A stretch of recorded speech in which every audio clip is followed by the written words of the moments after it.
Assalamualaikum warahmatullahi wabarakatuh. Saya di sini akan menjelaskan sedikit tentang uji lanjut setelah ANOVA atau uji tukai HSD. Perkenalkan, nama saya Rosita dengan NIM 190.150.55 Prodi Matematika. Daftar isi yaitu pertama, uji lanjut setelah ANOVA, kedua, uji tukai HSD, yang ketiga, contoh soal. Uji lanjut setelah ANOVA, perbandingan rata-rata perlakuan. Uji lanjut ini hanya berlaku untuk pengujian modal tetap. Bila hipotesis nol, pengaruh perlakuan ditolak.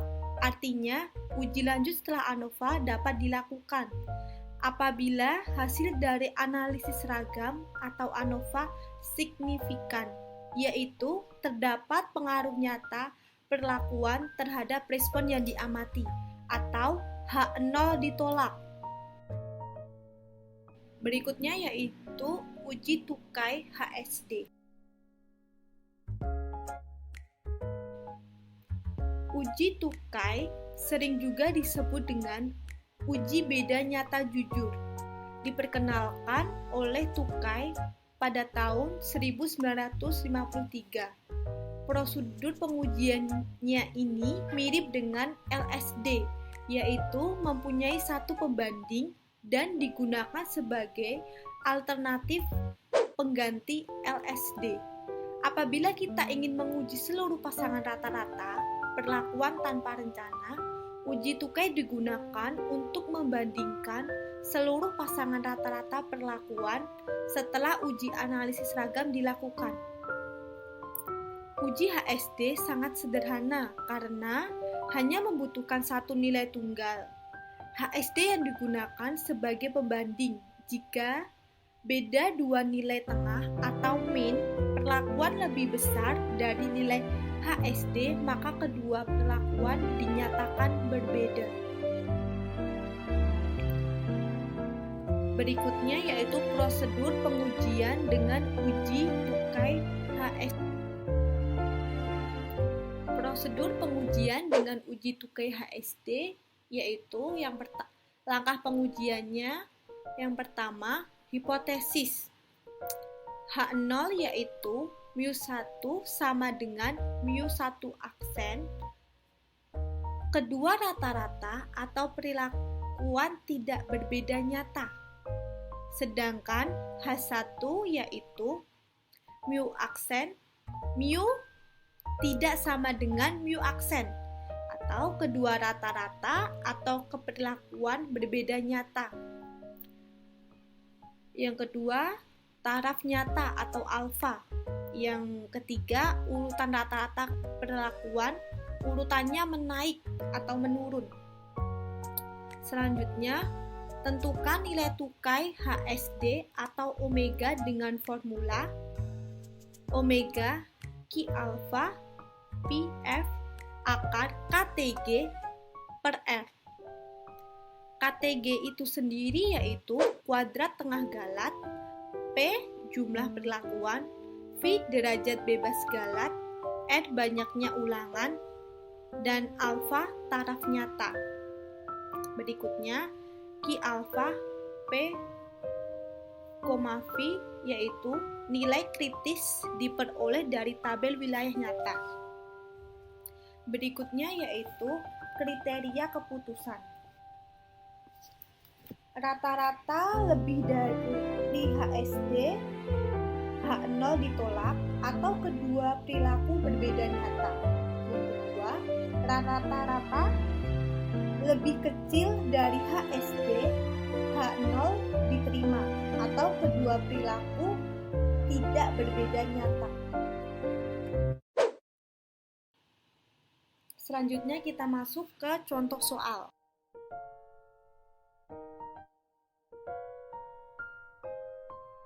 Nah, Data berikut merupakan data hasil pengamat pengaruh pemupukan P terhadap bobot polong isi dalam gram kedelai varietas Slamet.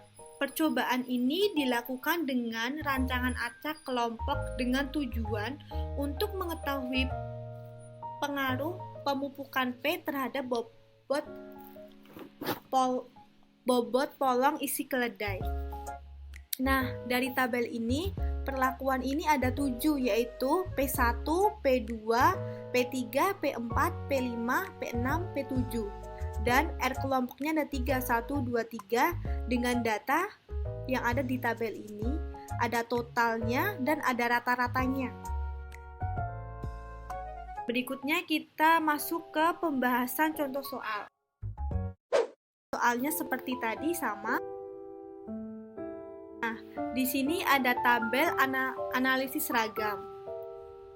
Di atas ini, dari kesimpulan ini, dari tabel analisis ragam ini didapatkan uji ANOVA diperoleh F hitungnya 14,53 lebih besar daripada F tabel yaitu 3 atau 3,00. Maka H0 ditolak, yang artinya terdapat perbedaan pengaruh perlakuan terhadap respon yang diamati. Sehingga dari hasil tersebut dapat kita lakukan uji lanjut setelah ANOVA, uji tukai HSD. Nah, selanjutnya ini adalah perhitungannya. Hitungan nilai beda nyata jelas yaitu beda nyata jujur. Yang pertama, tentukan nilai KTG dan derajat bebasnya yang telah diperoleh dari tabel analisis ragam. Nah, di sini KTG-nya ada 14,97, derajat bebas galatnya ada 12, dan R-nya ada 3. R kelompoknya ada ini 1, 2, 3. Yang kedua, tentukan nilai kritis dari tabel wilayah nyata student. Tabel tukai Ki 0,05, 7, 12. Nah, ada 3 parameter yang dibutuhkan untuk menentukan nilai Ki ini sendiri, yaitu alfa atau taraf nyata, P yaitu banyaknya perilaku yang akan dibandingkan, dan derajat bebas galat atau DB. Nah, pada contoh ini P-nya itu ada 7, perilaku perulangannya ada 7, nilai DB-nya itu ada 12, dan alfanya ada 0,05. Selanjutnya tentukan nilai Q-nya. Nah, nilai Q-nya itu ada 0,05, 7,12. Itu nilainya ada 4,95. Nah, kita sekarang cek di tabel nilai kritis. Nah, di sini tuh ada DB galatnya itu ada 12, P-nya ada 7-nya di sini. Ini nilainya yaitu 4,95. Berarti sesuai ya.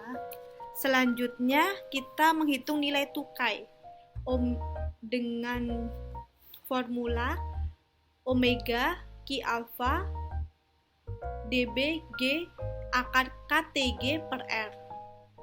Tadi tabel Q-nya yaitu 4,95 dengan KTG-nya 14,97 dan R-nya 3. Kita dapatkan hasil 11,06. Jadi kriteria keputusannya rata-rata lebih besar dari 11,6, maka H0 ditolak atau kedua perilaku berbeda nyata. Yang kedua, rata-rata lebih kecil dari 11,6, H0 diterima. Atau kedua perilaku tidak berbeda nyata. Yaitu Berikut ini adalah rata-rata dari setiap perilaku.